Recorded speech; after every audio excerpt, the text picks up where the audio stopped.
everyone. I think we have a few participants. We're going to give it a couple more minutes before we get started to let a couple people trickle in. But I'll go ahead and introduce myself as the moderator of the discussion today. I'm Kaylee Gilliam from Solo on the growth team there. And we have Ian Bradley with us from Breakout Finance. Ian, would you like to introduce yourself? Sure. My name's Ian Bradley. I head operations and technology here at Breakout Capital. Super excited to talk about how we've worked with Tactile and Solo to really elevate our game, and open to hearing any questions and feedback from anybody that has them at the end of the webinar. Awesome. Yes, and we will have the Q&A box open. This is going to be about a 30-minute discussion focused on this live case study and a live walkthrough of a solution that we've put together for Breakout and has been, we think, kind of the secret sauce to really scalable lending in the modern era. We also have Jan with us from Tactile. Would you like to introduce yourself?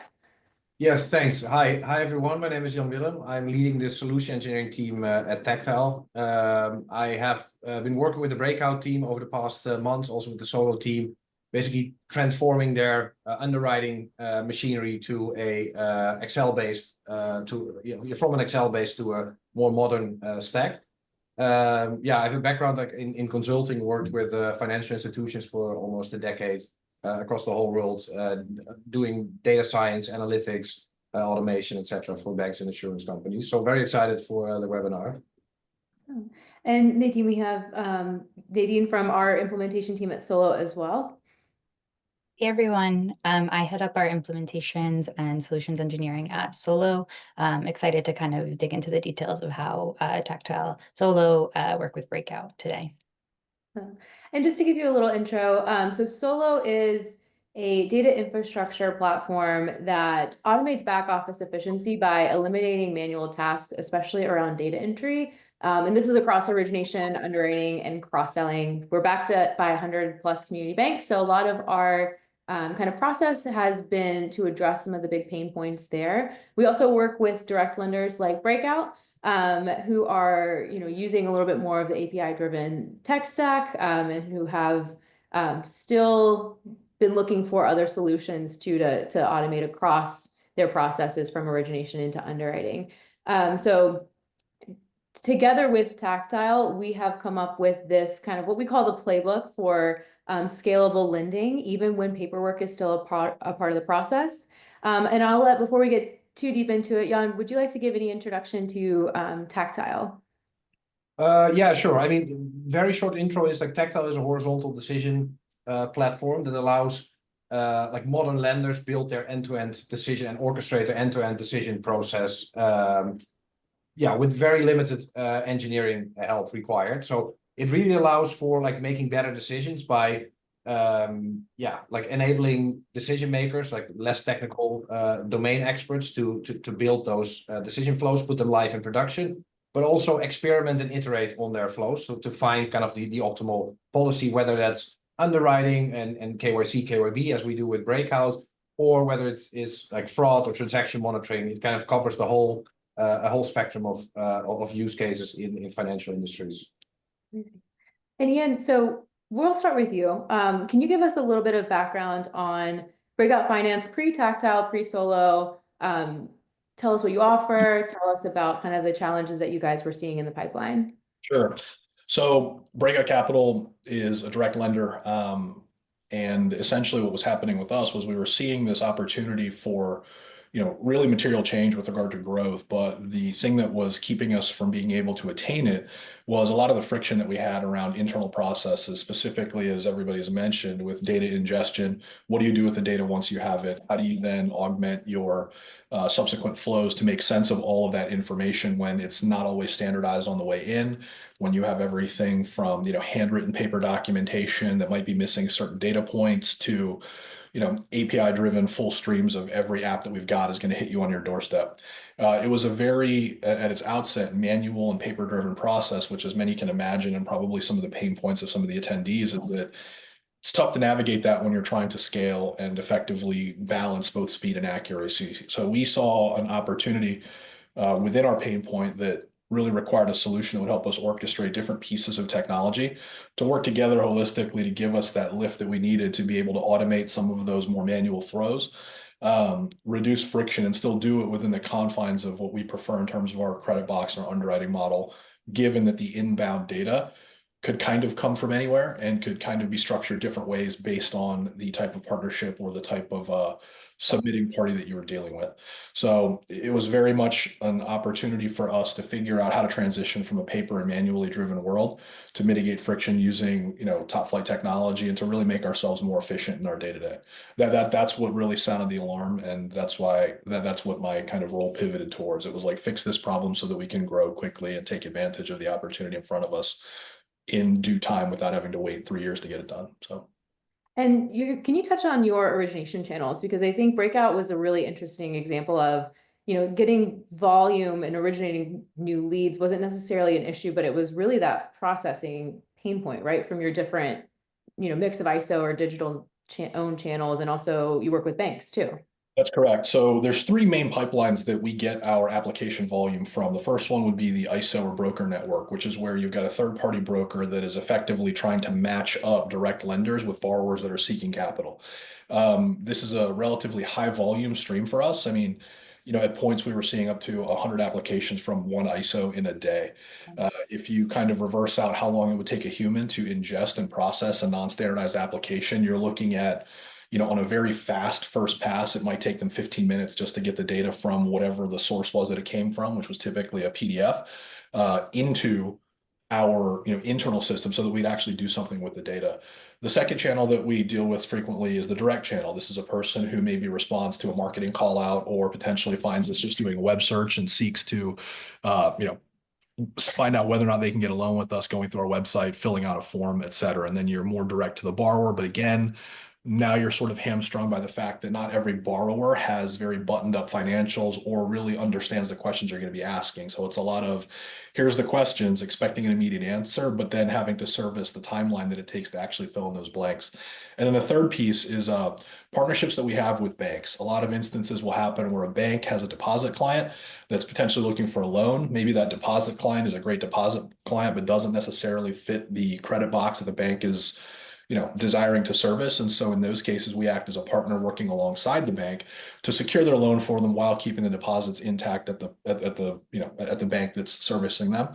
Those tend to be a little bit, believe it or not, stranger files because the data is all over the place. They know that they have a good relationship. They tend to bank on that, but they really lean into the fact that I thought everybody had all of my info. Isn't it easy just to get this? And fun fact, no, it's not always easy to get that. So you need a system that can really be well articulated to draw on those different data streams and sort of standardize them so that you can do what you want with them downstream.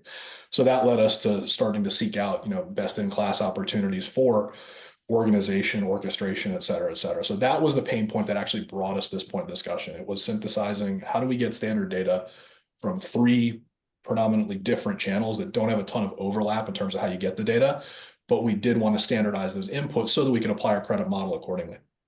Thanks. And that's what brought you to Tactile. So originally, you two worked together, and Jan, I'll let you talk a little bit about that phase one of automation for their processes, really solving for those manual workflows. Mm-hmm. Yeah, so I think when we started working together, we kind of had a few conversations about like, okay, what are the pain points? And I think Ian already like mentioned the most important one is just, I think Breakout knew exactly what they were doing, but it just took longer than they wanted to, and like that kept them from underwriting more loans. So really figuring out a way to make the underwriting process faster was kind of one kind of key objective. Then secondly, also, I think the conversion rate from like an application to actually a funded loan, it can be like just a couple of percent, right? So there's a huge opportunity to waste a lot of effort and money on underwriting kind of efforts or like pulling reports that are actually unnecessary because you're not going to fund the loan anyway. So really finding a cost-effective cascade was kind of number two objective.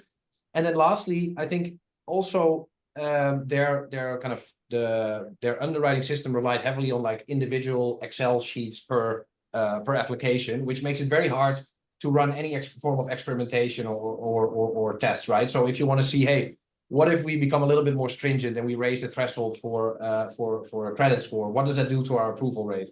Those type of analysis were very hard to execute.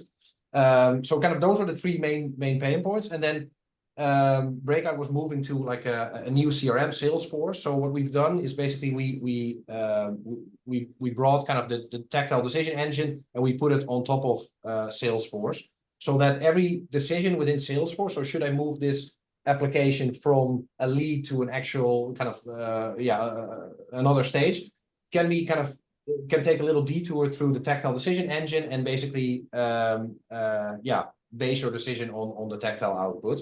So what we've done is we've integrated with all the data providers that Breakout was already using. So Thomson Reuters, like Data Merge, Experian, as far as we could, obviously, because like there was still a part of like the manual documents that we couldn't integrate with. I think Nadine will touch upon that a bit later. But we've integrated with those APIs and we kind of put it all together in an end-to-end decision flow that just allows now the Breakout underwriter to move a lead in Salesforce.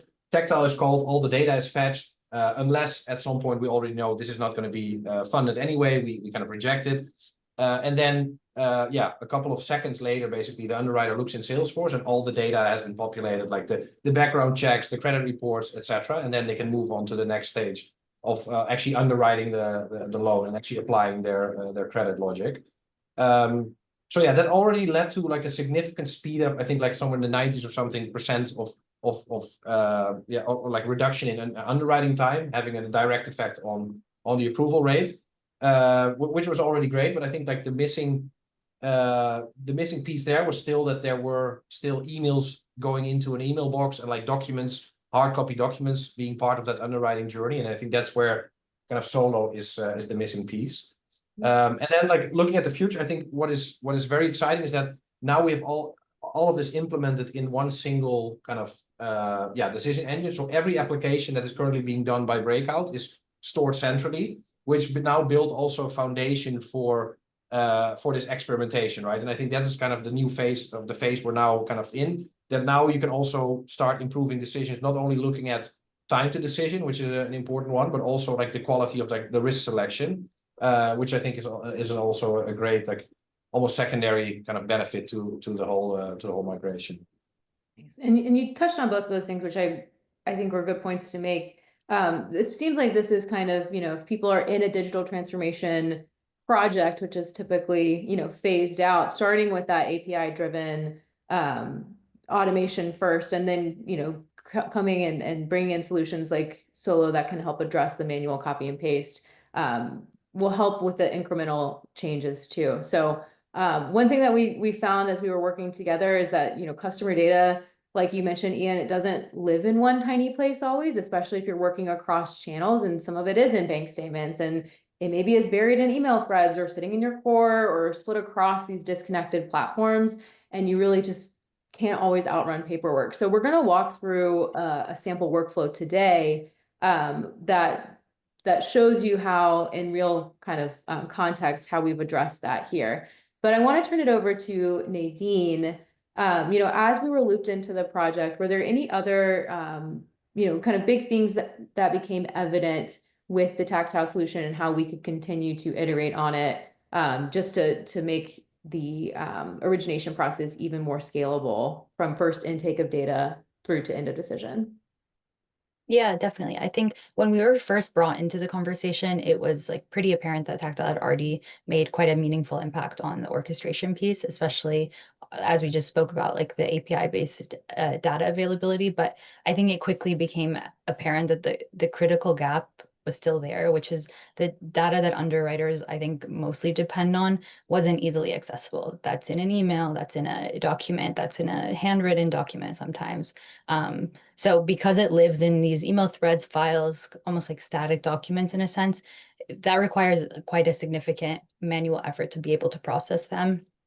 And I think, like to your earlier point, Kaylee, this creates these fragmented data silos where the email threads, attachments, legacy systems all exist, and you kind of have to like work out of your flow to go and pull and incorporate this information in. So I think what was missing and what was pretty obvious when we started was a way to unify and act on that kind of an information. So I think that's something maybe we'll talk a bit more in detail, but where the Solo tactile solution kind of bridges that gap, because I think it enhances the value of the automated decisions powered by Tactile through Solo's ability to turn these files and disparate data sources into API-like assets. So you can call upon them, you can utilize them in a similar way that, you know, Tactile like calls on an endpoint or something along those lines. So it really allows the team to be able to make use of these sources that typically, you know, they'd have to be forced to copy and paste into, or like manually send an email to follow up on a certain thing. So, yeah, I'd say probably the most impactful is like the email piece. Like just as a bit of a precursor to what we'll talk about is oftentimes, you know, the breakout team would be assessing emails and applications for specific criteria. And with that, they would go back to the email, kind of manually type out, hey, you didn't send me the right, I don't know, business start date or those kinds of things, and then have to like manually handle, once they get a response, putting that back into the system. So that's a very like disorienting flow, because it really pulls you out of the actual processing flow and forces you to almost like go back into this like data entry kind of mindset and framework. And I think that's the biggest piece that we've been able to help with, is like really automating a lot of that. So like they don't have to focus on, you know, A, what is missing, but B, like how to incorporate it back into the system and chase for it, those kinds of pieces. And we're going to walk through that workflow specifically, but I want to ask Ian, when you were looking for automation, and we're talking about a solution that really addresses, it almost feels like admin work of your underwriters.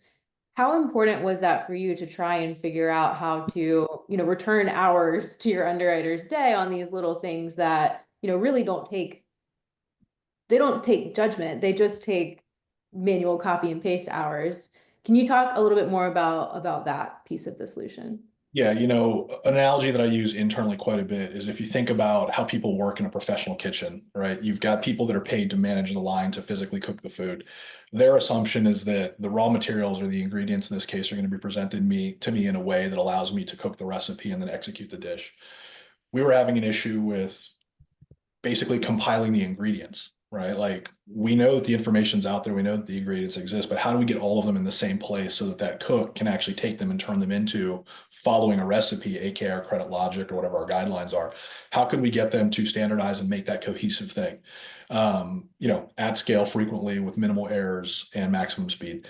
And we very quickly realized that finding some sort of orchestration to combine like terms, get things together and sort of set that table and get that ingredients list together was a dramatic uplift in what the capabilities were for our team, because you don't necessarily want to spend what I would consider high dollar time doing a low dollar task, especially if it generates friction, which in turn decreases the amount of total time you can apply to whatever your work product is supposed to be.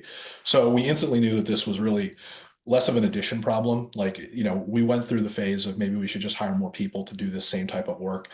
That is a dead end, right? You can't outrun the head count. And unfortunately, it takes just as long to train a person once as it does to train them a second, third, fourth time, no matter how skilled you are at it. So we quickly knew the technology was going to be the solution, which set us out to find a very high quality, deep, but also flexible orchestration partner that had kind of been there, done that, or at least would hear our side of it to perhaps build things that might not exist already. And that's what led me to start looking at a lot of the critical players in the space. I'm sure we all know the names of many people that are in this space. And, you know, it quickly dawned on me, like, why would we build this internally? Like we don't have in-house development per se, right? We like to manage a lean team.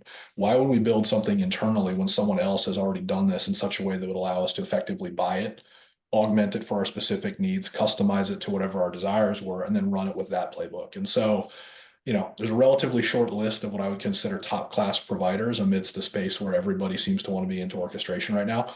I boiled it down to 3 options, and I ended up with Tactile simply because they were just better at it than the other organizations. I'm sure there's a great fit for the other parties that are on that list, and I'm sure they're great companies, but we found the best people, product, and perspective fit with Tactile. And that was evidenced by Jan and his team very quickly being able to take apart the models that we had, understand how to make them workable, provide a demo that was substantive and hard hitting that actually gave us a visual on what would be the end state.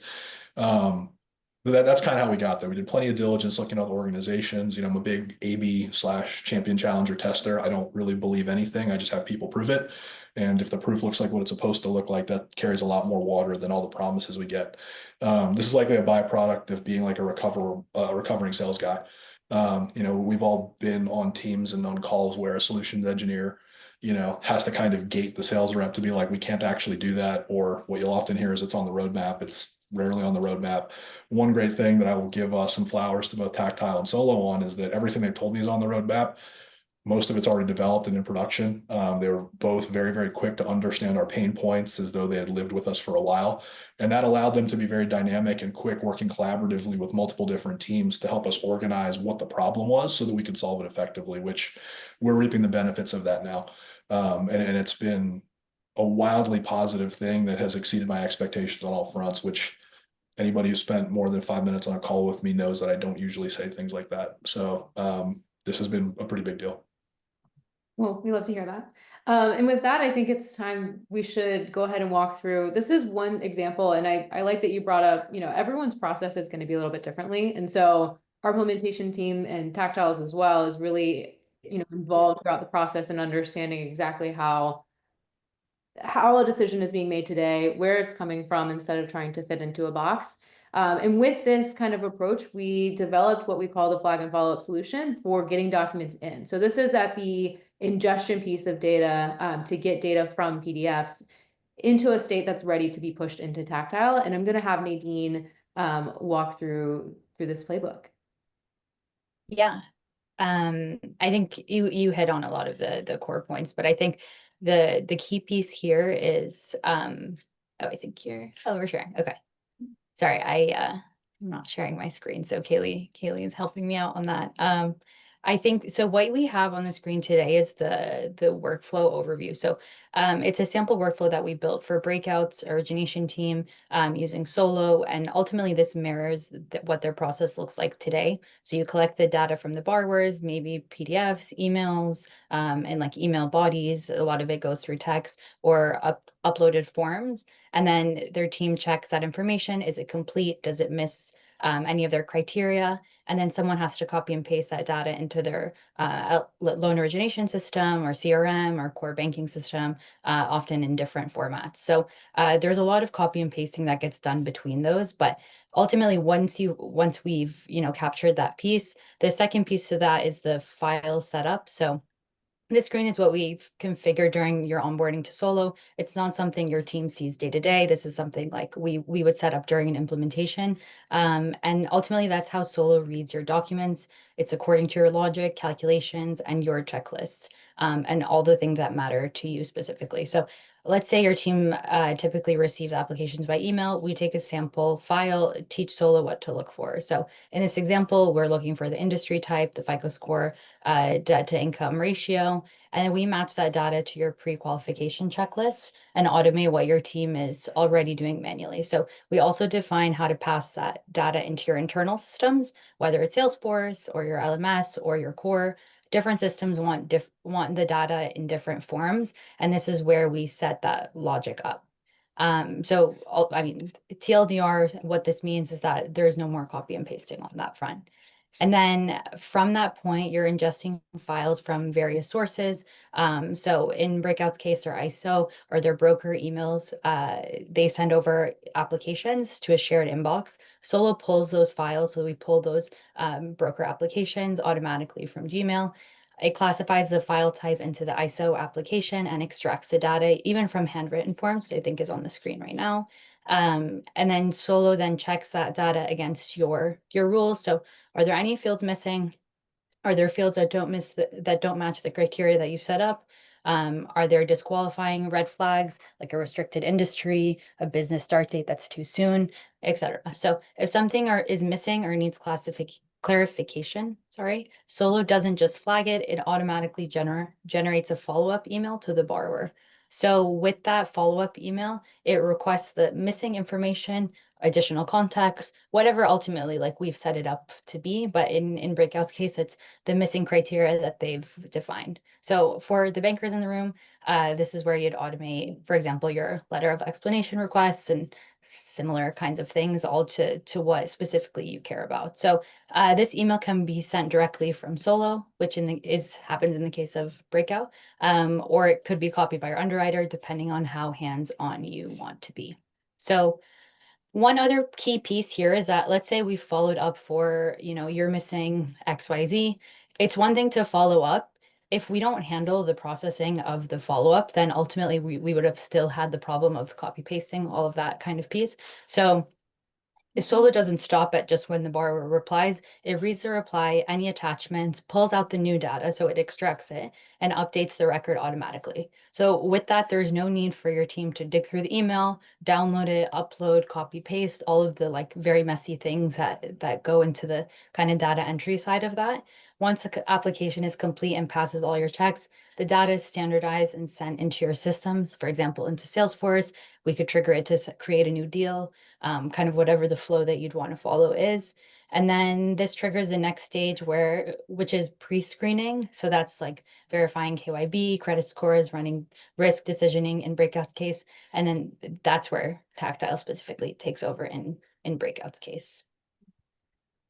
So this, like Nadine said, this is all the ingestion piece, getting data collected from documents, from these different channels, from email channels, and then proactively following up on your behalf. So this flow in and of itself has saved underwriters, I think it's 320 plus hours per underwriter per month, just on this like miscellaneous admin stuff to get the data ready to then be verified into Tactile. So I'm going to turn it over to Jan. This is kind of where your team takes over, and I'll let you walk through what happens once data is pushed into Tactile.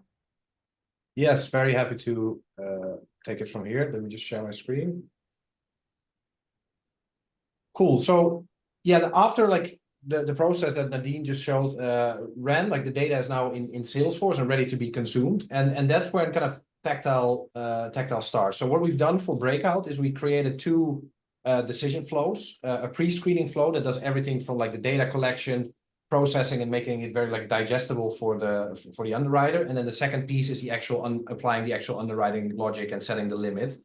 So let's take a look at the pre-screening flow, and I want to focus on like two things. One is like, how do you create a flow like this? So like basically this is what the pre-screening flow looks like. The data comes in at the top, and then all the logic that is here in the middle is applied, and then the decision comes back here at the bottom. So that's one. So how do I create this from scratch? And then the second piece is kind of how do I, given a flow, like how do I iterate on the flow, and how do I kind of improve my credit policy? So starting with the first, as I said, this is the entire flow. Data comes in at the top, where from Salesforce we get these fields. So we get like some of the business information, EIN, country, months in business, etc. And then this is what comes back from the Tactile flow. So we have a decision, if someone gets rejected, like the rejection reasons, and insights from the various data providers that Breakout uses. And this is to make it very, you need to imagine that the moment we call these APIs, like these external data providers, they return like huge reports, but probably like 95% of the report is not interesting for the underwriter. So it's a waste of time going through that and finding like because in the end, they want to apply certain rules to the response, right? They want to reject everyone with a low credit score. They want to like reject everyone who's not long enough in business. And the way that works is like, let's zoom in here. So the way you build a flow like this is you click the plus button, and then you can add like these decision modules, like nodes as we call them, to your flow. And let's take a look at one. This is, for example, a knockout rule. So here we say, if time in business is less than a certain parameter, then we want to decline the application. And if we decline, then the application goes here with a split node down this left branch, and we don't waste any other effort or money on that application. And if the application kind of survives the knockout rules, then it would go down here to the right branch, where we would then continue pulling other data like base layer for KYB. We use like Thomson Reuters Clear for background checks on the individual and the company, as well as Experian credit reports to get like a sense of the credit worthiness of the individual. And then here at the bottom, you see we fetch data from the Solo API. So this is where we kind of, Tactile and Solo speak to each other. Tactile allows you to set up connections to virtually any API. So we set up a connection to Solo and then fetch the data that they have extracted from those documents into the flow. And basically, this is kind of what the end-to-end like data gathering process looks like. And as you can see, by creating this kind of cascading of data providers, we ensure that Breakout never wastes money on pulling a credit report for every co-applicant if they already know that there's some red flags in the previous report, right? So this really allows for like cost-effective cascading. And I think fun fact was that, for example, on the KYB providers, at some point throughout the implementation process, Breakout mentioned, hey, we want to try out like base layer. And I think literally within a day, we swapped out their existing KYB provider for base layer. And from that moment onwards, they were using a new KYB provider, which I think is like extremely, for everyone who's ever like integrated with external parties, etc. I think it's extremely fast to be able to do that within a day. And then also rolling it out like slowly to the population, right? So the Tactile platform allows you to very easily roll it out in like an A/B test or like route a few % of your applications through a new version that then uses your updated logic. So that's like very high level on like how you build the flow. Obviously, we have like co-pilots, etc., also available, so you can basically in natural language ask the platform to build these nodes for you or write the code for you if necessary.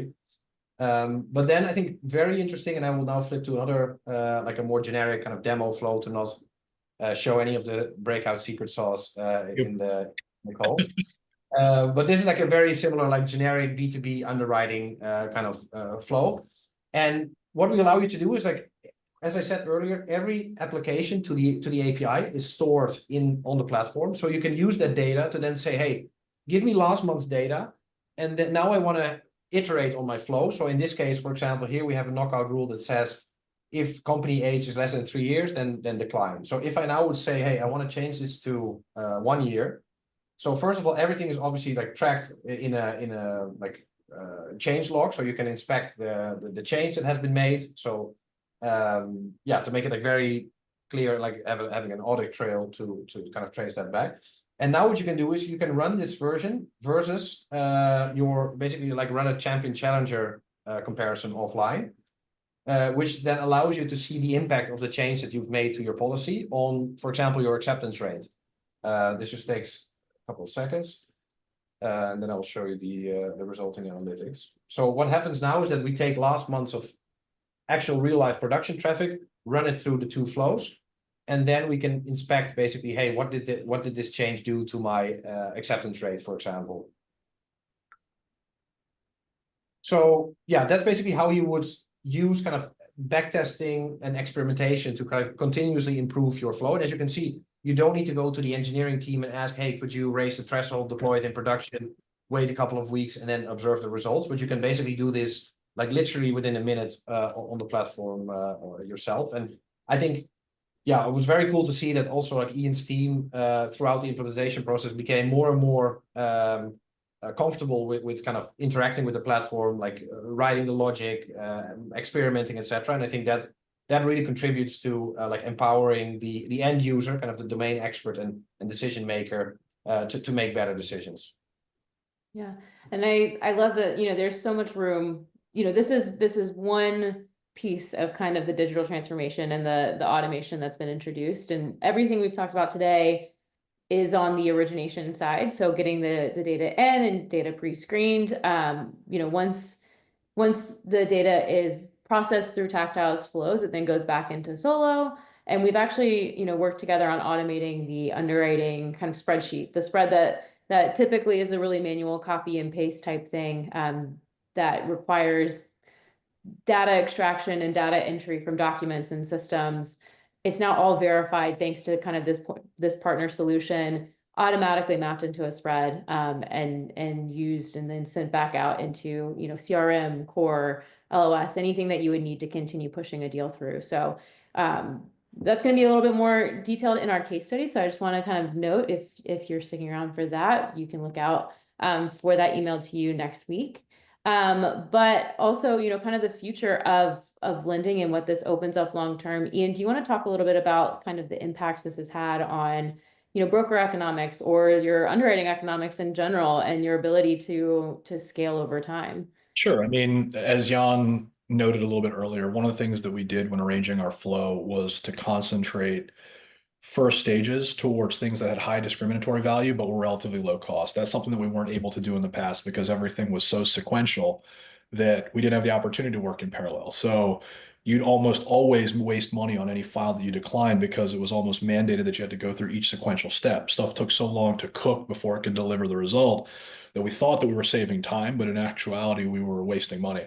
So the first thing that was a huge impact for us was just, decreasing the amount that we spend to get to a conclusion. If you can decline something with your eyes, why are we paying a fee to be able to do the same thing? And so discriminatory value and discriminatory impact is always front loaded. And then as we have that file move through our system, it's enriched with more expensive checks that get us closer and closer to the finish line, but never wasted on something that was dead on arrival, for example.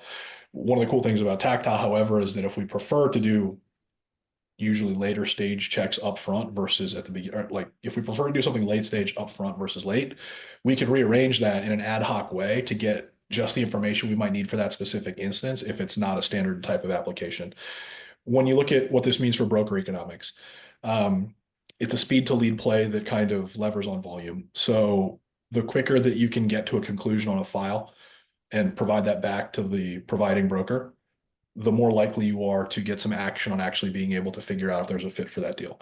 Not everybody's ethos is aligned, and sometimes a broker may be more concerned with generating a large commission versus the best loan for a borrower, and that's something that we've been able to sort of mitigate by using speed to lead. From an economics perspective, internally, for better or worse, this actually allowed us to eliminate an entire department worth of humans who are just doing data entry all day. The maximum capacity for a person doing data entry on our side as an entire team was roughly 100 applications per day. The great thing about using both Tactile and Solo in concert with one another is that it's almost unlimited in terms of how much volume we can process per unit of time. Because we can do things in parallel, if you were to hypothetically generate, let's say, 1,000 applications overnight that previously would have been waiting in an inbox for someone to arrive to in the morning and then just dread their workday because they'd be chopping wood for a long time, 1,000 applications would likely take us less than 10 minutes to ingest. I mean, we can probably do close to 100 at a time with turnarounds looking like about a minute for frontline ingestion, takes probably another minute or two to get through the flow. It's the point now where it actually takes longer to refresh the screen than it does for the data to come back. So we're in a very good spot. And as you can imagine, that has optimal impact on what we can do with things like headcount. We're no longer having high dollar time spent on low dollar tasks. We're no longer having the burden of distraction equating to inaccuracy in the information that we bring in. And we're able to provide real-time data feedback to the concerned parties so that they can have a loop that allows them to effectively communicate with our system without having to tax the internal time that would usually be applied to that. Like Kaylee highlighted this with the scenario where maybe an email comes to us and it's missing some information. In the past, a sales rep would have to go in, look at what was missing, strike up a conversation, find the information, validate the information to even make sure it was the right thing that was getting provided, and then recirculate that through the flow. All of that is happening in the background passively now. So the sales rep never has to look at an app that isn't complete. The underwriter has great confidence that the information that's coming back is direct from the source and it's accurate because the system pushes it through the filters to make sure that it actually conforms to what we expect. And as a result, we've shrunk time. I won't bore you with the cliche, but we all know that time is money, and the less money I have to spend for time that doesn't equate to revenue, the more I keep myself in the good graces of the people that sign my paycheck, which in turn means the company is doing really, really well. So, yeah, I mean, the economics is as scalable as the product. You can do a lot with this to save yourself money. You can do a lot with this to find better places to spend the money that you want to apply to the problems. It's a really great way to orchestrate all those kind of competing ideas and make them into something that works synergistically for everybody's benefit. Amazing. And I think the question box is starting to get some traction in it. So if everyone is ready, I think we are ready to move into some Q&A. Sound good? Do it. Great. So first question we got is, how does Tactile and Solo handle renewals or new loans to existing borrowers? And I know we can talk about this a little bit from the Solo side, just a bit more background too on kind of how we've developed the company. We really think that there needs to be kind of this data connectivity layer. So we are, working on this like efficiency piece of eliminating manual data entry by creating this source of truth that isn't just this like standard record, but actually will work on your behalf to take data collected from anywhere and update it across your systems, whether it's, pulled from the core and needing to be transformed and packaged in a way that's ready to push into Tactile by merging it with other documents and sources, or sending it, routing it to the right LOS. We're kind of the connective tissue in between that sends data in the way that it needs to be sent to the right place at the right time without having to manually do that. So when it comes to renewals and existing borrowers, it's really what data do you want to see and where do you currently have it stored? And then how do you want to verify it and check? I think, Tactile, you could work on, and I'll let Jan kind of speak on that side, but, what type of KYB, KYC do you still need to use? What other data sources do you need to pull in to verify? But when it comes to collecting the data from across existing systems of your bank tech stack, that is kind of, a core component of Solo as a company. And so it's definitely something that we would work on with your team. Yeah, I can add a little bit on from like the Tactile perspective, but I think we see this a lot. Lenders like catering for like both like new applications as well as renewals. And I mean, stating the obvious, but obviously the latter, you have more data on people or businesses that are renewing their loan. So a couple of features that we see being used there a lot are, for example, the ability to connect to your database, connect to your CRM straight from Tactile, and you can fetch all the historical like loan information of that applicant. So what you can do is, if you think back about the flow, you would have a split note saying, hey, is it a renewal or is it a new application? And if it's a renewal, let's fetch all the historical data from that borrower so that we can use that for underwriting purposes. So I think that's one. And then two is what you typically see is it also depends a little bit on like the length, of course, or the maturity of the loan. But if you've just pulled a very expensive business credit report, for example, for a business, and like 2 months later they come back and they want another loan, so maybe you don't want to like pull that same report again, but rather pull it from a cache. So we also have like a few kind of smart features that cater for exactly that use case, so that you you can save money on renewal borrowers. We also got a lot of questions about SBA loans, and I would love to jump in on this as well. So last community bank I was at was very SBA heavy, and one of our biggest pain points for that was the borrower paperwork and borrower financials. So part of the way that we've created data collection and activation is what we call it, Solo. Once data is in the system and collected from different documents and different platforms, it can then be pushed out anywhere. So we can take in data, form this kind of database per customer, and then if we want to use that as our like repository for auto-filling paperwork, that's one of the options that you can do. If we want to route information to an LOS, if we want to send it to E-Tran, that's an option. If we need to, our borrower doesn't have paperwork ready for them, but they have their bank statements and their tax return, and maybe they even have a business plan, but they're missing all of their, financial reports that we would need, and they definitely haven't done it calculated to our standards. We actually can take the information from those documents, distill it down, and then rebuild their financials for them. So we're actually creating and activating, or we're advocating for our borrower by completing the tasks that they need for underwriting. And then we can send that information to be verified, and then, continue to pass through our underwriting flows. But there's definitely a lot of ways to address SBA lending and specifically borrower friction related to paperwork throughout SBA lending using the solution as well. All right.